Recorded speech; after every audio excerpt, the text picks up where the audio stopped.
¿Cuáles fueron los principales factores que contribuyeron al éxito y al fracaso de las políticas internas de Mao?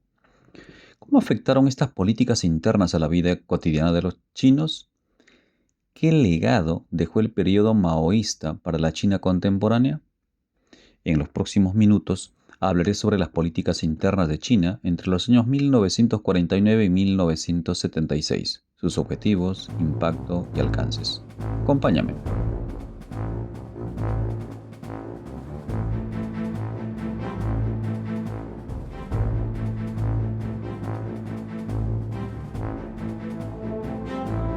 Empecemos por la política económica interna de China.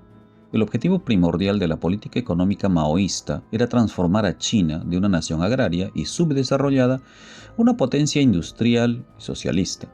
Cuando Mao llegó al poder en 1949, la economía china mantenía prácticas feudales en el campo y su industria era subdesarrollada, con la excepción de Manchuria y Shanghái. Mao soñaba con la modernización de su país, pero la crisis de la guerra lo llevó a implementar planes y políticas económicas como los planes quinquenales, que tuvieron un éxito relativo y ayudaron a China a aumentar la producción tanto en la agricultura como en la industria. Para lograr el sueño del desarrollo, Mao implementó las siguientes acciones.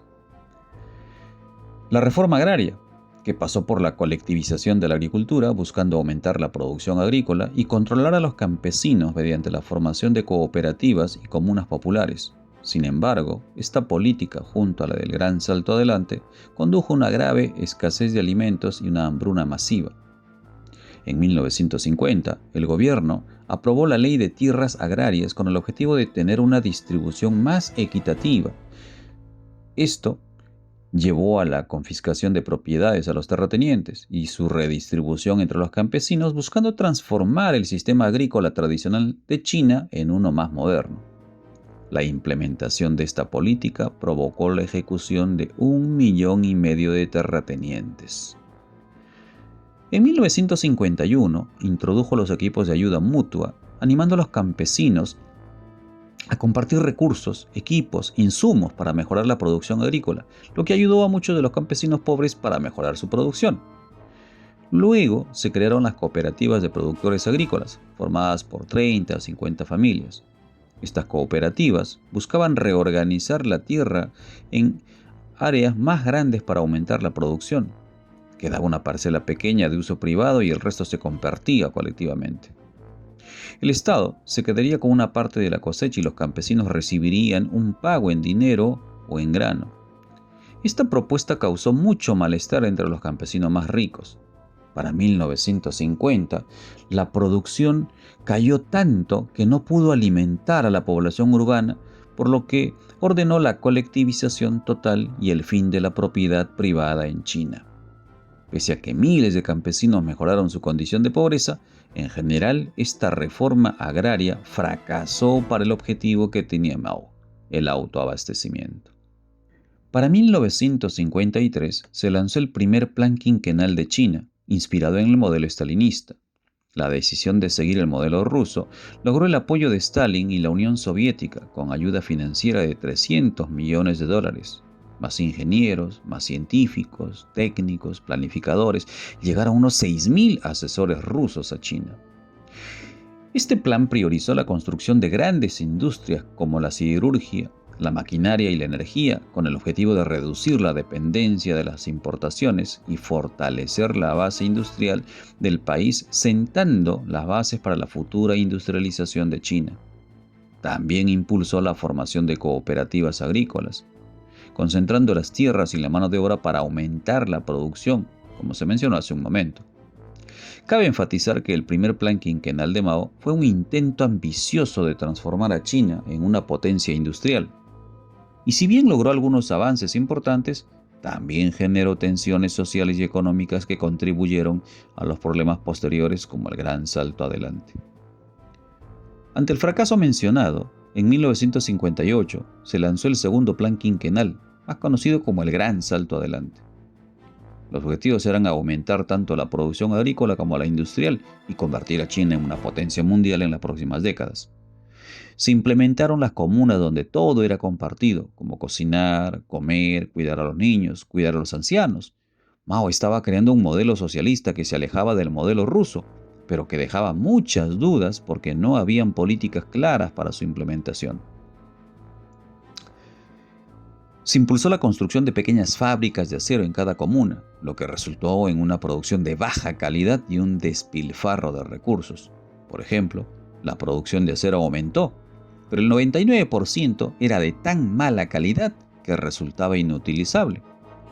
Se talaron bosques y se destruyeron nidos de pájaros con la idea errónea de eliminar plagas y aumentar la producción agrícola. Atacaron las plagas de mosquitos, de moscas, de ratas, gorriones, como consecuencias nefastas para el control de plagas y la producción. Las langostas llegaron en manadas y devoraron todo a su paso.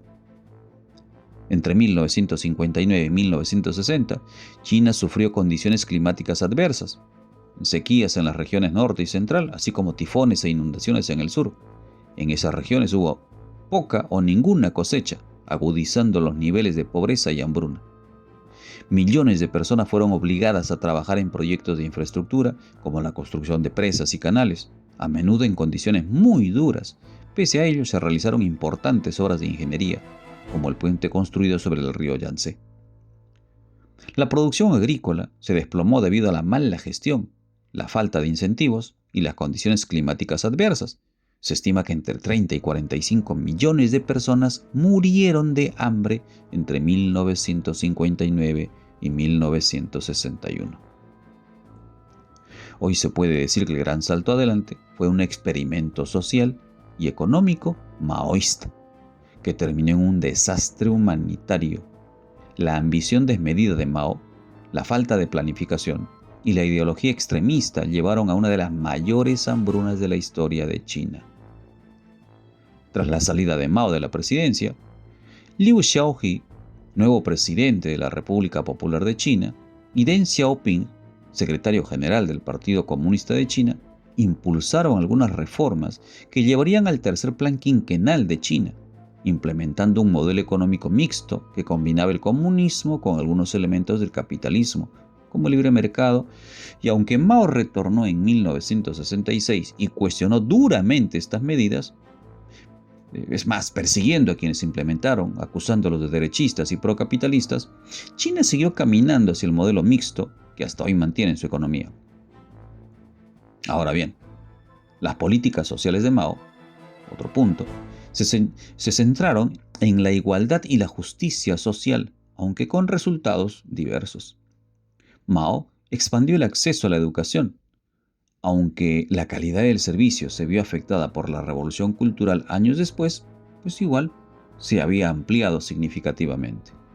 China tenía un 80% de analfabetismo y Mao se preocupó por revertir esta condición educativa. Incluso se implementó un idioma oficial y una escritura oficial para toda China. Durante los primeros años de su gobierno, contó con el apoyo de técnicos rusos y se preocupó por traducir textos del idioma ruso al chino para un mejor uso. Aunque años después, durante el gran salto adelante, se crearon escuelas campesinas para mantener la educación de los jóvenes sin mayor éxito. El periodo más crítico fue el que se vivió durante la Revolución Cultural, pues los estudiantes mantuvieron cerradas las universidades y escuelas por más de un año persiguiendo a sus maestros. Durante este periodo de caos y violencia política, se buscó eliminar los elementos burgueses de la sociedad y reafirmar la autoridad de Mao. Entre los años de 1966 y 1976, los estudiantes y jóvenes organizados en guardias rojas atacaron a intelectuales, profesores y funcionarios, incluso funcionarios del propio partido. La educación se convirtió en un instrumento para inculcar la ideología comunista y los principios maoístas.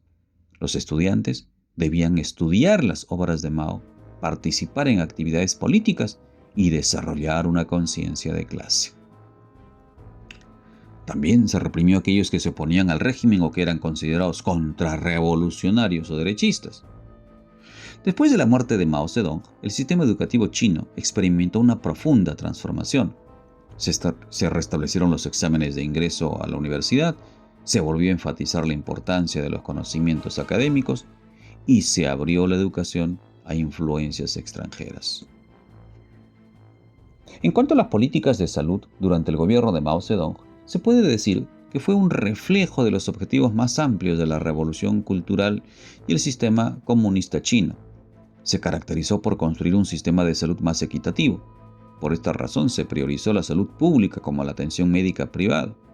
Y se realizaron campañas de vacunación a gran escala para frenar enfermedades de la época. Además se construyeron hospitales, clínicas, sobre todo en áreas rurales, y se promovió la medicina tradicional china. Surgieron los médicos descalzos, es decir, personas que con poca formación médica recibían un entrenamiento acelerado para brindar atención básica en las zonas rurales. Estos cambios permitieron avances significativos en la reducción de enfermedades infecciosas y en la mejora de la salud materna e infantil, aunque persistieron grandes desigualdades en el acceso a la atención médica de salud entre las zonas urbanas y rurales. Después de la muerte de Mao Zedong, el sistema de salud chino experimentó una profunda transformación. Se introdujeron reformas orientadas al mercado, se permitió la inversión privada en el sector salud y se dio mayor importancia a la atención médica individualizada. Eso sí, poniendo en riesgo la atención universal que se había conseguido durante los primeros años de esta revolución. Adicionalmente, se puede decir que en temas de género promovió la igualdad, pero las mujeres aún enfrentaban discriminación en muchos aspectos de la vida. De esto hablaremos en otra entrega. Respecto a las políticas culturales de China, Mao tenía como objetivo transformar la sociedad china y eliminar los elementos burgueses y feudales. Con este fin se promovieron los ideales comunistas a través de los medios de comunicación, la educación, las escuelas y la cultura popular. Mao consideraba que la cultura tradicional tenía que ser sustituida por una cultura comunista.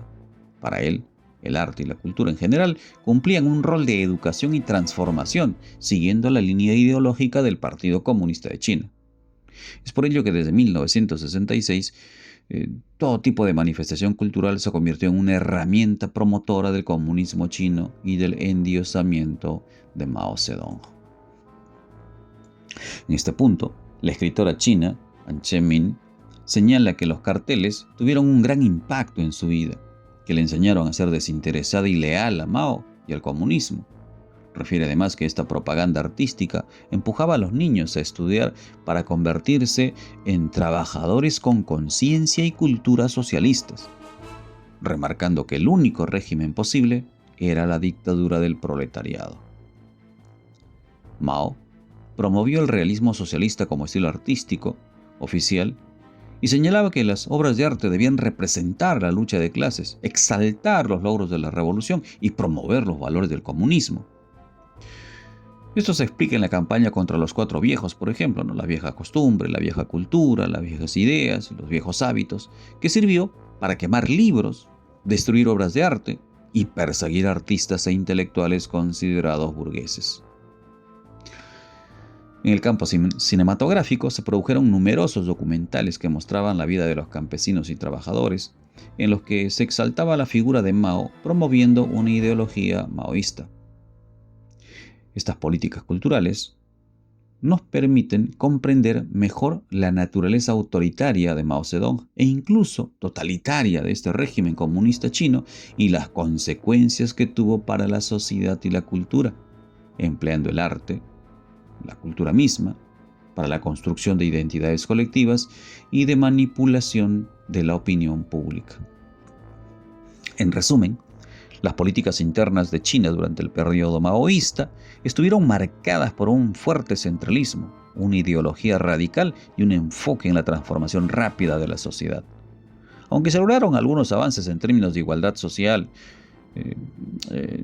médicos, las políticas económicas y culturales erróneas llevaron a una gran inestabilidad, hambrunas y retroceso, pérdida de la diversidad cultural, represión de la creatividad artística en perjuicio de su propia población, de las minorías y de las mujeres principalmente. Pero del trato a las mujeres y a las minorías hablaremos en otra entrega. Hasta la próxima.